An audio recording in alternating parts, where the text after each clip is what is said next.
Professor Breen Brown's research shows that vulnerability fosters good emotional and mental health. It is a sign of courage. We become more resilient and brave when we embrace who we truly are and what we are feeling. The Vulnerable Scientist podcast is a space for scientists to tell their honest and authentic stories. I am your host, Sarah Nyakeri, who happens to be a scientist, informal science communicator, and I help scientists create personal websites. If you want to support this show, go to www.patreon.com/thevulnerable-scientist. You can also follow this podcast on all social media platforms at TV Scientist Pod. I'm loving this conversation so far. I love the way you're very expressive. You should see me now. My hands all over the place when I'm telling you these things. How passionate I was. My hands are like, yeah. It's a very. It's an interesting journey that I had, just from second guessing myself and where I was going to, and now where I am at now. So my undergrad was that. And another aspect of my undergrad that I found really interesting was like our class was, we were a class of 18 students, and out of the 18, only 2 ladies were there. So that was also another interesting thing, that there was no balance in gender. And it's not because the university was biased. It just felt like not a lot of people knew about the program, or a lot of ladies were shying away from science at the time. But then it's interesting that now things are totally different, and actually that thing that people constantly fight about, gender equality or gender balance in the workplace, from after my undergraduate, I just found myself in positions where you're seeing very strong people working in research institutes, and now these are your mentors. And actually there's a very gratifying aspect once you're a very young student now venturing into the field, when you see really strong ladies that have come up in the field, and they're actually iron ladies when they come and present their work, and you can see that they believe in themselves. What is imposter syndrome? That is nothing they can identify with. So just transitioning from a place where we're only 2 girls and 16 guys, and then moving on to this place where it's pretty balanced. You have people inspiring you. I think that's also something that pushed me into now saying, yeah, I think I can do it. Because imposter syndrome is real. Once you're out there, when you're still in school, you're sort of sheltered. But once you go out there, it's like, yeah. Well, okay. So, how was your experience like generally in university? Did you participate in anything that is out of school, or how? Is there anything interesting about when you're still studying? I guess when I was still studying, um, most of my focus was actually in school stuff. But towards the end of my undergraduate, I did join, or I was a vice chair of the Students' Union for Biomedical Sciences. So that's something outside the box that I did. Other than that, it wasn't very eventful. So most of it was actually just me studying. But another interesting aspect of my undergrad was also my internship program at Kemri in Bagazi. So just before the final year, I had requested to do an internship at Kemri, and I got in through just applications, and I actually didn't think I would get through because it wasn't an official, a formal Okay, so I have to explain this. So in undergrad, during your final year, that's when it's mandatory for you to do an internship or an attachment. But Yeah. the year before, you don't have to do it. So usually during that break, it's the people who are a year ahead of you that would most likely get opportunities. But then I was really curious to know what is actually happening because, like I had mentioned, most of the work that we had been doing was mostly on animals, but then I Yeah. wanted to get this hands-on experience on what is happening when it The comes to human now side. humans. So I managed to apply to go to Cambridge during my third year for an internship, and I was lucky enough to get through there. And now that was, I would say, the first time that I got into mosquitoes. So I haven't mentioned this before, but my work is mostly, when I talk about vector biology, it's focused on mosquitoes. And in Wait. Camry, Yeah. sorry, Tell us more about Camry first. For someone who doesn't know, yeah. what is Camry? Yeah. So Camry is Kenya Medical Research Institute, and it's the main research body in Kenya that's involved with mostly human research, and it's a body that houses other research organizations in it. So with the Mbagathi branch, I think it also had several other entities within it. So the Kemri that I went to was the one in Mbagathi, but Okay. they do have branches in different places around Kenya. I think there's one in Kilifi and Kisumu and probably others that I'm not aware of. But the one I went to was the one in Nairobi, and within that specific institute, I was attached to um, the Center for Biotechnology Research and Development. So Okay. that's where most of the interesting work happens, and this is in relation to vector stuff. A lot of insects work, insect-borne diseases are being researched at CBRD in Cambridge. So once I got in, for interns, usually do like a rotational program where each week you're in a different lab doing different things. And at the time they were working on different tropical diseases, and malaria was obviously the biggest one there. So you had a malaria section that was mainly focused on the mosquito, and then there was the malaria section that was focused on and the human aspect of it, and the parasite aspect of malaria. And then you had other neglected tropical diseases like leishmania or schistosoma. So during that time, during my internship, that's when I was able to get exposure of all these different diseases. Do you know, prior to going to Cambry, I wasn't very knowledgeable on just how leishmania was caused or just how badly it was affecting people. But then I would encourage any student in undergrad, if they can, to go for attachment in these places, because then you're exposed to so many things that you otherwise, not intentionally, but you otherwise unknowledgeable about. Yeah. So we would go through each section, and the good thing about the internship is you're shown how to do things, and then you're given the opportunity to do them yourself.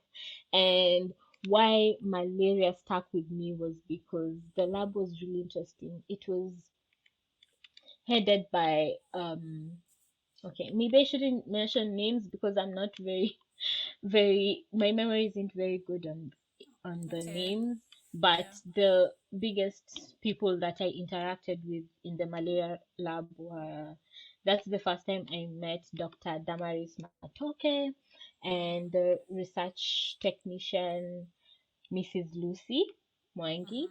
So Lucy was very, I found her very intense. But now when I look back, I see why she was intense, because she was very keen on making sure at the end of each day, a student has learned something. So there was Yeah. start off with an empty page, and by the end of the Sorry, day, you have sorry, a Lilian. sorry. You had gotten Hmm. lost for a while. You're saying what was Lucy doing? Sorry.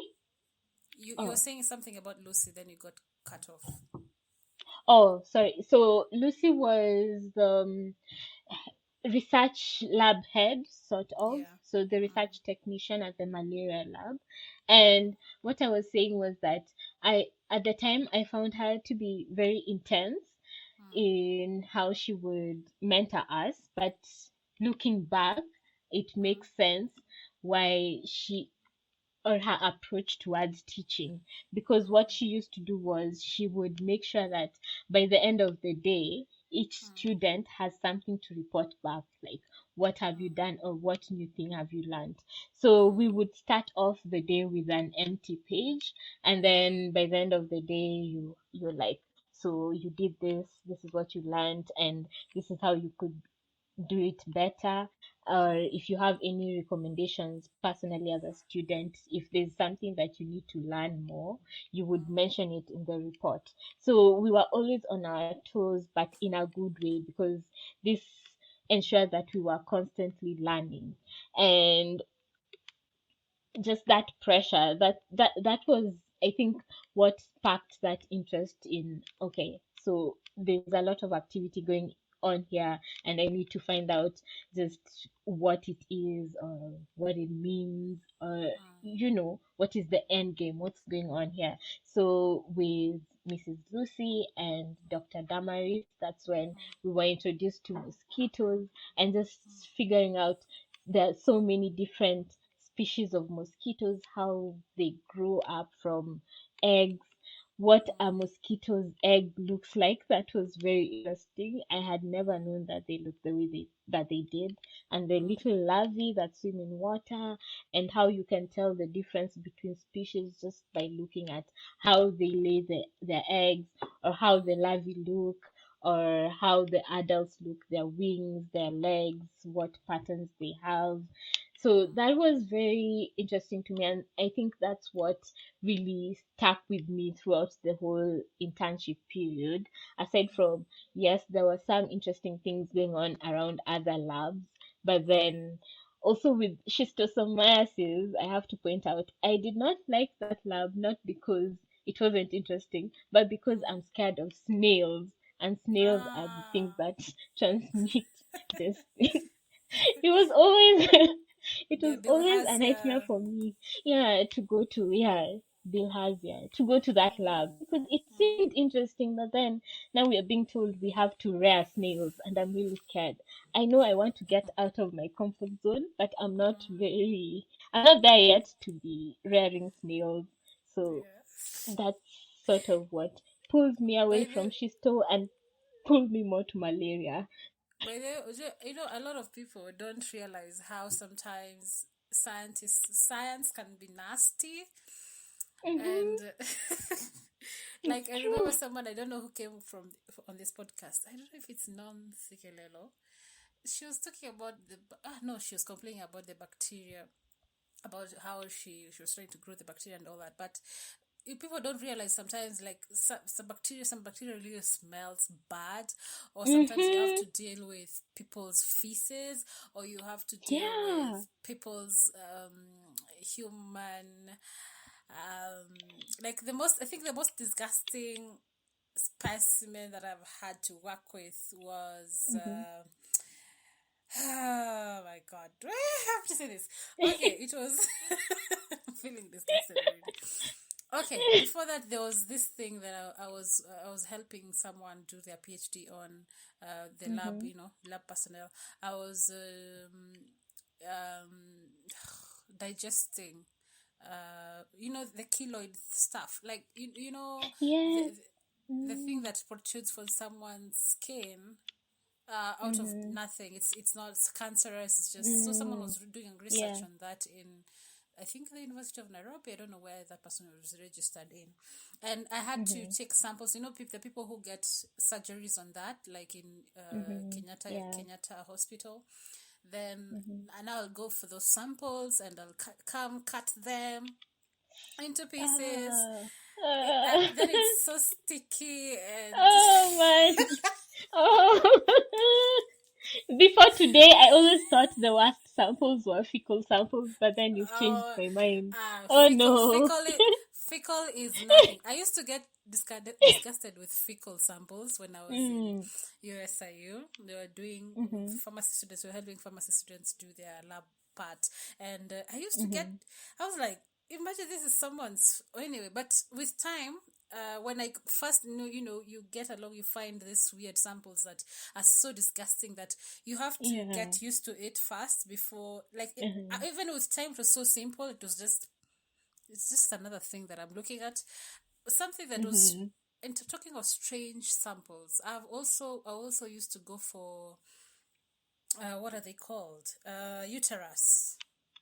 I used to go for, people who get hysterectomies. They had signed that they had allowed for their, their parts to be used for research in also Kenyatta University. So I would go also for those parts, and you're waiting at that, just at the door of the surgery room, waiting for the uterus to get to you, and you come and use it for HIV research, just to understand how the cervix, how do women get, HIV, how the disease progresses, and you're just doing vaccine studies.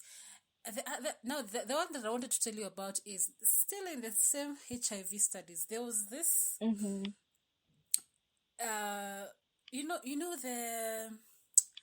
this is now nasty. What do you call?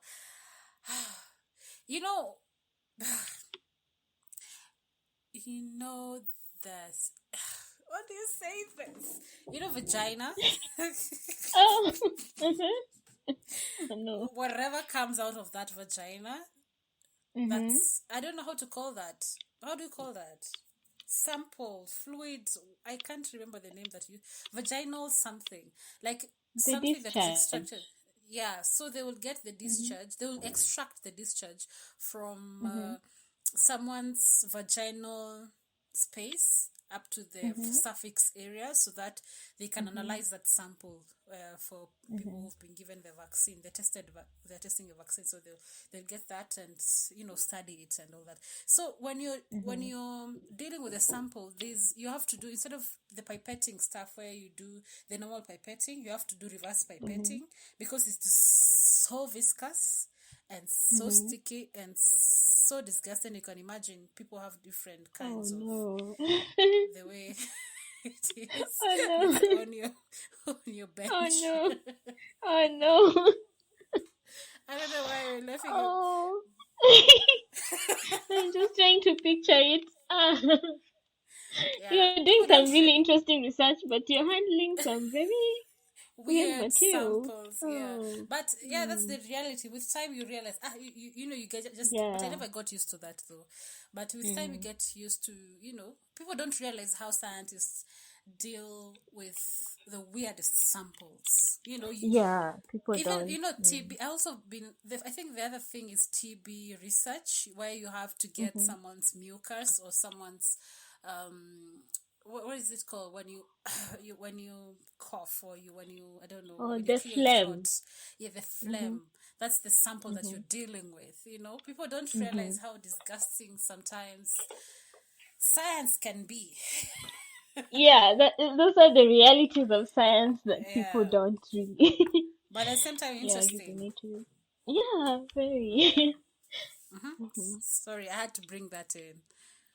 It's a very interesting aspect. You learn new things every day. I hadn't, because up until today, I was like, my worst experience was with fecal samples. But then there are actually other experiences. Wow. Oh, that's so impressive, though. So you ran away from doing schisto because of the because of the snails. And yeah. also, coincidentally, with schisto, we had the fecal samples, And there was this testing technique, or was it where you collect schistoparasites from fecal samples using what was it called? Cat's method. And it involved a lot of mixing up and sieving fecal samples. And I think also that just got me away from wanting to do anything with schistosomiasis. But then Yeah. that's how I got into Malaria. malaria. Mm-hmm. Yeah. And also, with malaria, with the section that I was at, you're seeing this very strong female um scientists working on it, and it's intriguing and also very attractive to you. So you're looking up to them and you're like, I want to be like Dr. Damaris. I want to be like Dr. Milka, you know? So I think already from there, from the internship, already my mind was sort of set up in the direction I wanted to go with my research in future. So Lilian, after I undergraduate, love yeah, after. I love that you've Mhm, mentioned how mhm, important it was to see mhm, female mhm. in that space. Like that's Yeah. oh my god, that's a huge thing. Like Mhm, because you've mentioned you were in a class of 2/18. Percent. mhm. What's the percentage of that? Oh my god! I wish I could have a new calculator. That's a very small percentage. Okay, let's take it. Four Yeah, over 20. 2/10. That's 2%. yeah, it's very small. Two, that's like two or even less percentage of uh, girls. Like it's just you and another girl who are girls in that Mm, class, and mhm. then you get into this internship that makes you see actually the people who are in the top positions are female, and Yeah. that just influences how you're now confident on how you want to go. You're like, they did it, I can also do it, I can also do it Yes, better. it's very true, and people don't realize it, but actually having these female figures in such positions, it's very, very powerful to young students, and it's immeasurable the effect, the impact they have to especially young girls out there. And it's also something maybe we'll talk about later on when I'm talking about my master's journey. But Okay. it's also something that I also found out firsthand, just how, impressionable young girls are, and the impact that we have on them. It's very important, especially in science. Okay. Yeah. Mm-hmm. Oh, so we were finishing up with undergraduate. Yes. And I guess the highlight of my undergraduate was now the internship and also not having to work with cadavers. Um, and then, so after Was there a undergraduate, low point in your undergraduate? my low point was probably, it wasn't just one specific moment. It's probably something that recurred throughout undergraduate, but it wasn't something that limited me completely. But it was the question of not being sure exactly what biomedical sciences entails, and being taught by vets doctors instead of human doctors at the time didn't make sense to me, because it felt like it was best suited being in a human field than an animal field. But then after a period of time, that those questions weren't really that important, because it made sense why we were being taught. It was a broader perspective of biomedical sciences, and you're not just limited to one Humans. aspect. And I Yeah. think also because I had come into biomedical sciences already having my state of mind Yeah. where I wanted to be a medical Yeah. doctor, my Yeah. focus was on humans. But then you have this whole new world, you know. Yeah, so that was my point, constantly questioning yourself and your choices. But then eventually they made sense. So after undergraduate, I had a whole year where I got a very interesting internship at the Institute of Primate Research. That was outside normal. We were talking about mosquitoes and all that. Now we're moving to working with monkeys, bigger lab animals, because now in Cambry I was used to handling mice and guinea pigs, or the biggest animal I had worked with in Kemi was rabbits. But Mm-hmm. then now we're moving to this world where people are actually working with primates. And I had not realized that there was a primate research institute in Kenya up until that point. But getting that opportunity, and unfortunately at the time, not a lot of work was happening at the primate research, but I was lucky enough to be attached to a specific scientist, Dr. Masi Akinyi, who was working on some interesting zoonotic diseases in baboons. So I was constantly active as compared to other interns at the time who most of the time they had to there wasn't enough work for them to do, so they were always just at the bench reading or doing stuff. For me, I was always on my feet, maybe counting eggs from fecal samples from baboons, or doing some tissue histological things at the histological department, or doing ELISAs at the tropical infectious diseases department. So I was always doing something new every day, and I think that was very it was a very lucky opportunity for me. And also just going to now the animal lab and working with the primates themselves, seeing how they actually are able to do some sampling from maybe cervical tissues or to perfuse monkeys. And primates are the closest species to humans, so now this is as close as I'll ever get to humans. I'm not going beyond that. So that Yeah. whole experience was very interesting and insightful to me, and also from there I picked up, again, this comes with the thing we've just been talking about, having powerful female figures in fields that are usually mostly misconstrued as if they're meant for male scientists, but then you're seeing this female scientist really working hard to keep up with the other guys. So in IPR, I worked with Dr. Masi, but also I was able to Masi work with Akinyi. Masi Akini, yes. Oh, okay. And I was also able to work with Dr. Lucy Mm. Ochola, and she was working on malaria at the time. And it felt like malaria was following me everywhere I was going. It just kept coming back up. So I'm working with baboons, but also there's this interesting thing that people are doing on malaria. People are testing ELISAs, enzyme linked immunosorbent assays. This is a whole new technique I've never learned, but I want to see. People are looking at microscopes to check if this parasite is a different species from the other one. Is it falciparum? Is it vivax?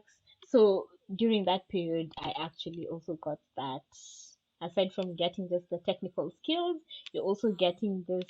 You're also making this very strong relationships with scientists in the field, and they're telling you the challenges that they've been facing, and how you, if you face the same challenges, what to look forward to, how you would be able to set yourself up for success, how you need to constantly be assertive and initiate conversations. Because, like I said, I'm very introverted, so I was still very closed off. And Dr. Marcy had realized that, so she would